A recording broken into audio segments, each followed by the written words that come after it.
नमस्कार, मैं हूँ आपके साथ कंचन मिश्रा। अपडेट मीडिया 24x7 में आप सभी का स्वागत है। अपडेट मीडिया 24x7 के समस्त परिवार की ओर से आप सभी को गणतंत्र दिवस की बहुत बहुत शुभकामनाएं। यह दिन हमारे देश की स्वतंत्रता, समानता और भाईचारे का प्रतीक है। 26 जनवरी 1950 को हमारा संविधान लागू हुआ था, जिसने हमें लोकतंत्र में अपने अधिकारों और कर्तव्यों का बोध कराया। हमें गर्व है कि हमारे संविधान ने हर नागरिक को समानता, स्वतंत्रता और न्याय का अधिकार दिया है। यह दिन भारत के संविधान लागू होने की याद में मनाया जाता है। भारत का संविधान 26 जनवरी 1950 को लागू हुआ था। इस दिन दिल्ली के राजपथ पर परेड और झांकियां निकाली जाती हैं। भारत के राष्ट्रपति तिरंगा फहराते हैं और 21 तोपों की सलामी दी जाती है। आओ झुककर सलाम करें उन्हें जिनके हिस्से में ये मुकाम आता है। खुशनसीब होता है वो खून जो देश के काम आता है। ना पूछो जमाने से कि क्या हमारी कहानी है, हमारी पहचान तो बस इतनी है कि हम सब हिंदुस्तानी हैं। ना जियो धर्म के नाम पर, ना मरो धर्म के नाम पर, इंसानियत ही है धर्म वतन का, बस जियो वतन के नाम पर। एक बार फिर से आप सभी को अपडेट मीडिया 24x7 के समस्त परिवार की ओर से गणतंत्र दिवस की बहुत। भारत का गणतंत्र दिवस 26 जनवरी को क्यों मनाया जाता है? जैसा कि आप जानते हैं कि गणतंत्र दिवस हमारा राष्ट्रीय पर्व है जो 26 जनवरी को मनाया जाता है। हर साल गणतंत्र दिवस के दिन भव्य परेड का योजना बनाया जाता है जो इंडिया गेट से राष्ट्रपति भवन तक होता है। इस परेड के दौरान थल सेना, वायुसेना और नौसेना के जवान शामिल होते हैं। इस परेड के दौरान तीन सेनाओं के प्रमुख राष्ट्रपति को सलामी देते हैं। यही नहीं, इस दिन तीन सेनाएं आधुनिक हथियारों का प्रदर्शन भी करती हैं जो राष्ट्रीय शक्ति का प्रतीक है। लेकिन आप जानते हैं कि गणतंत्र दिवस 26 जनवरी को ही क्यों मनाया जाता है? दरअसल 1950 ईस्वी में मुझे भारत सरकार अधिनियम को हटाकर भारत का संविधान लागू किया गया था। संविधान को लागू करने के लिए 26 जनवरी का दिन इसलिए चुना गया क्योंकि साल 1929 में दिसंबर में लाहौर में भारतीय राष्ट्रीय कांग्रेस का अधिवेशन पंडित जवाहरलाल नेहरू की अध्यक्षता में हुआ था। इस अधिवेशन में प्रस्ताव पारित कर इस बात की घोषणा की गई कि यदि अंग्रेज सरकार द्वारा 26 जनवरी 1930 तक भारत को स्वतंत्र देश का दर्जा नहीं दिया गया तो भारत को पूर्ण रूप से स्वतंत्र देश घोषित कर दिया जाएगा। जब अंग्रेज सरकार ने कुछ नहीं किया तब कांग्रेस ने 26 जनवरी 1930 को भारत को पूर्ण स्वराज घोषित कर दिया। 26 जनवरी 1950 के दिन सुबह 10:18 पर भारत एक गणतंत्र बना। इसके 6 मिनट बाद 10:24 पे राजेंद्र प्रसाद ने भारत के पहले राष्ट्रपति के रूप में शपथ ली। इस दिन पहली बार बतौर राष्ट्रपति डॉक्टर राजेंद्र प्रसाद बग्घी पर बैठकर राष्ट्रपति भवन से निकले थे। इस दिन पहली बार भारतीय सैन्य बल की सलामी ली। पहली बार उन्हें गॉर्ड ऑफ स्वामित्व दिया गया था। गणतंत्र दिवस के दिन भारत में राष्ट्रीय अवकाश भी घोषित किया जाता है।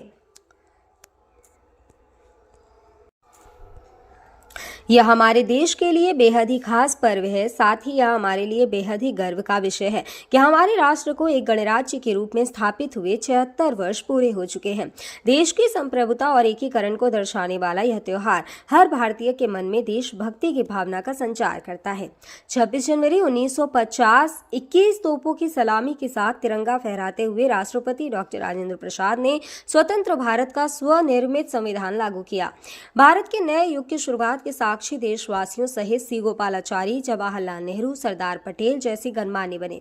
मात्र 3 साल पहले आजादी की सुबह देखने वाले देश ने अपना संविधान बनाकर विश्व को अपनी संप्रभुता का परिचय दिया। हालांकि ये डगर इतनी आसान नहीं थी। इतिहास के पन्नों को टटोले तो मालूम होता है कि स्वराज के साथ ही अपने संविधान, हक और हुकूम की लड़ाई बेहद चुनौती भरी थी। दरअसल अंग्रेजों की गुलामी से त्रस्त देशवासियों को प्रथम विश्व युद्ध के दौरान एक सुनहरा अवसर हाथ लगा जब ब्रिटेन की ओर से मदद की गुहार लगाई गई। भारतीयों ने सहर्ष प्रस्ताव स्वीकार किया और वर्ल्ड वॉर में ब्रिटेन के साथ खड़े नजर आए। यह उद्देश्य के साथ कि उन्हें आगे चलकर अंग्रेजों की हुकूमत से आजादी मिल जाएगी। लेकिन एक बार फिर अंग्रेज अपनी बात से पलटते नजर आए और आजादी के बदले लेकर आए भारत सरकार अधिनियम 1919। इस अधिनियम का असर ये रहा कि देश के कुछ बड़े प्रांत में दोहरी शासन प्रणाली व्यवस्था लागू हुई।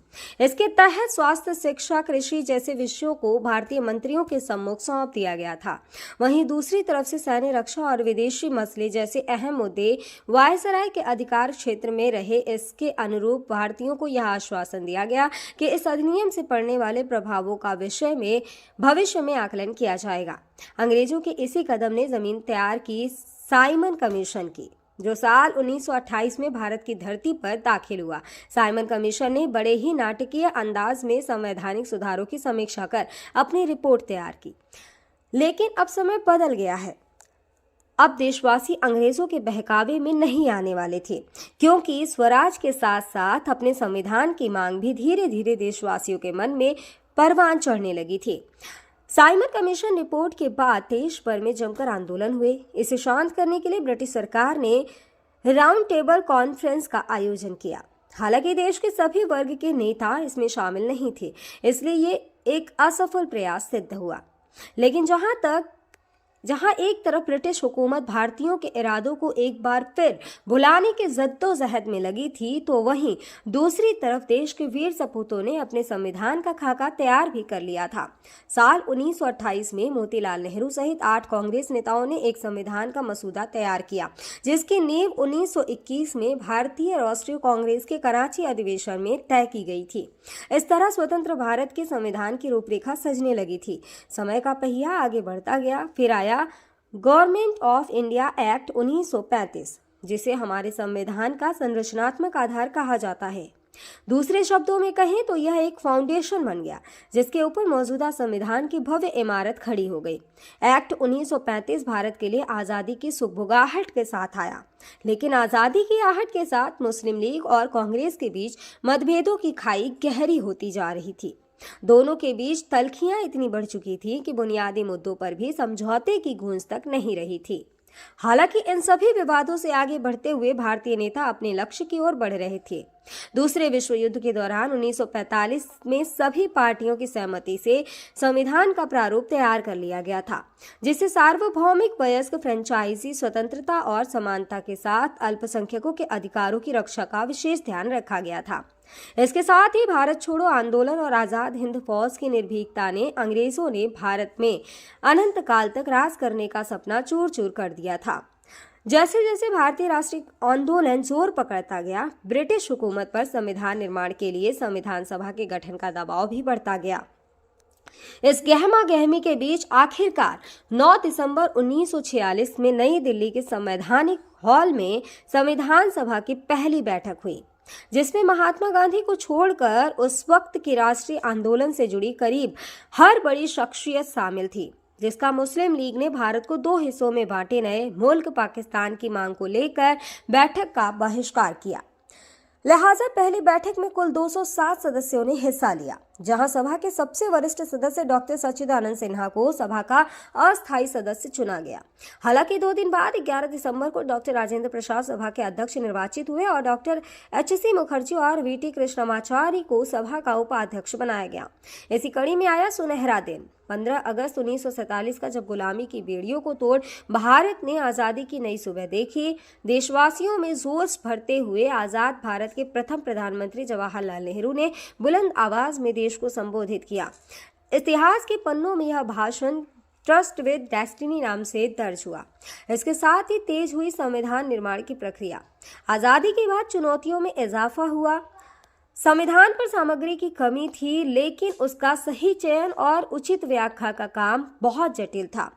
बी.एन. राव द्वारा तैयार किए गए संविधान के प्रारूप पर विचार विमर्श करने के लिए संविधान सभा 29 अगस्त 1947 को एक संकल्प पारित करके प्रारूप समिति का गठन किया। इसके अध्यक्ष के रूप में डॉक्टर भीमराव अंबेडकर को चुना गया। इस समिति में अंबेडकर के अलावा 6 और सदस्य थे। संविधान निर्माण के दौरान कई अहम फैसले लिए गए, जिसके राष्ट्रमंडल के समूह में भारत की सदस्यता, राष्ट्रध्वज का चयन, साथ ही राष्ट्रगान और राष्ट्रनीति का चुनाव शामिल था। यहाँ दिलचस्प बात यह है कि संविधान में सबसे पहले नंबर पर आने वाली उद्देशिका सबसे अंत में पारित हुई। संविधान अगर राजनीतिक असंवैधानिक दस्तावेज है, तो पीएमएल एक ग्रंथ को दार्शनिक नजरिया प्रदान करती है। डॉक्टर भीमराव अंबेडकर की अगुवाई में संविधान निर्माताओं ने 60 देशों के संविधानों का अध्ययन किया। 4 नवंबर 1948 को संविधान का अंतिम प्रारूप पेश किया। संविधान तैयार करने के बाद मुश्किल खड़ी हुई कि इसे सुंदर अक्षरों में पिरोकर कैसे संजोया जाए। इस उधेड़-बुन के बीच प्रेम बिहारी नारायण रायजादा का नाम सामने आया, जो कि अपने दौर के सबसे विख्यात कैलीग्राफर थे। उसके बाद भारत का संविधान प्रेम बिहारी नारायण रायजादा सुलेख फॉन्ट में लिखा गया। उसके प्रत्येक पृष्ठ को नंदलाल बोस के मार्गदर्शन में शांति निकेतन के कलाकारों द्वारा अलंकृत किया गया। इस तरह कुल 2 साल 11 महीने और 18 दिनों में विश्व के सबसे बड़े लोकतंत्र का स्वनिर्मित संविधान बनकर तैयार हुआ। आधिकारिक तौर पर 26 नवंबर 1949 को संविधान को पारित किया गया, जिस पर संविधान समिति के 15 महिलाओं सहित 284 सदस्यों ने हस्ताक्षर किए। वहीं संविधान लागू करने के लिए 26 नवंबर को चुना गया, क्योंकि 26 जनवरी 1930 को भारतीय कांग्रेस के लाहौर अधिवेशन में पूर्ण स्वराज का प्रस्ताव रखा गया था। इतिहास में इसे प्रथम स्वतंत्रता दिवस के रूप में भी जाना जाता है। यही कारण है संविधान लागू करने के लिए भारत के प्रथम स्वतंत्रता दिवस यानी 26 जनवरी को चुना गया। 26 जनवरी 1950 दिल्ली की सर्दी को देशभक्ति मात दे रही थी, जब राजगोपालाचारी ने अपने शब्दों में भारत को संप्रभु लोकतांत्रिक गणतंत्र घोषित किया। इसके बाद डॉक्टर राजेंद्र प्रसाद को भारत के पहले राष्ट्रपति की शपथ दिलाई गई। उसके बाद सार्वजनिक समारोह की शुरुआत हुई, जिसमें राष्ट्रपति डॉक्टर राजेंद्र प्रसाद और मुख्य अतिथि इंडोनेशिया के अध्यक्ष सुकर्नो हुए और मुख्य अतिथि इंडोनेशिया के अध्यक्ष सुकर्नो भी शामिल हुए। इसी तरह दिनांक 26 जनवरी 1950 इतिहास के पन्नों में स्वर्णिम अक्षरों में दर्ज हो गया। ग्राम मड़पा, ब्लॉक राजगढ़, जनपद मिर्जापुर प्रधान सर्वजीत और प्रतिनिधि बुद्धिराम की ओर से समस्त गांव वासियों, नगर वासियों और देशवासियों को गणतंत्र दिवस की बहुत बहुत शुभकामनाएं। और साथ ही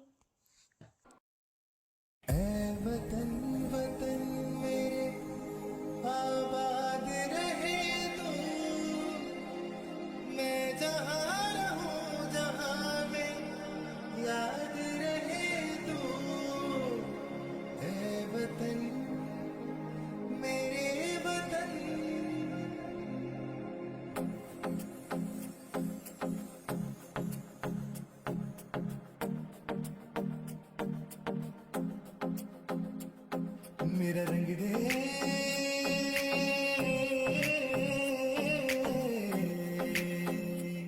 मेरा रंग दे बसंती चोला, माए रंग दे, मेरा रंग दे बसंती चोला, माए रंग दे, मेरा रंग दे बसंती चोला, रंग दे।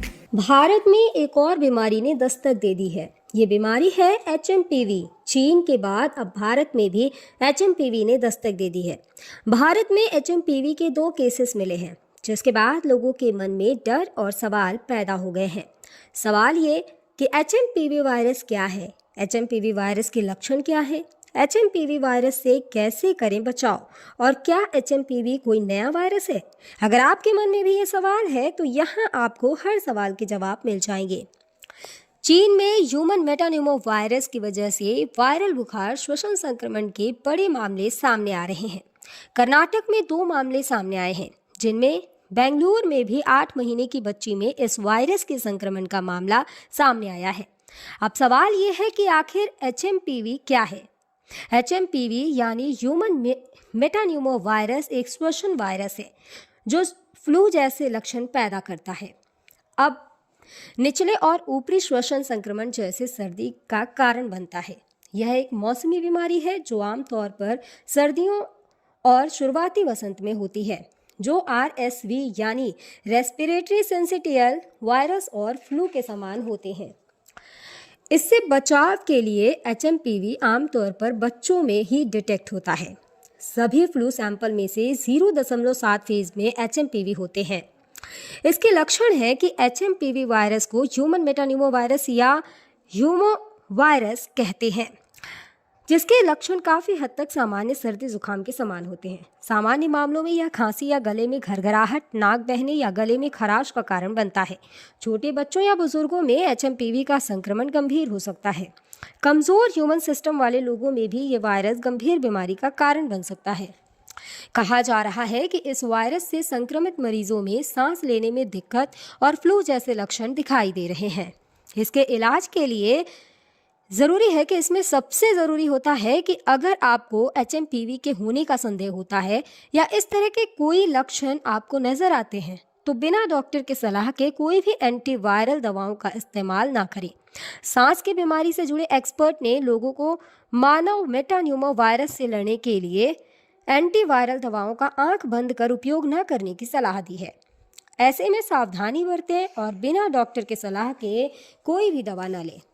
फिलहाल इसका कोई टीका अब तक नहीं है। इसके लक्षण जैसा हम पहले ही बता चुके हैं कि सर्दी जुकाम होते हैं। 2023 में England, Britain, Finland, Australia, Canada, America और चीन में HMPV का पता चला था।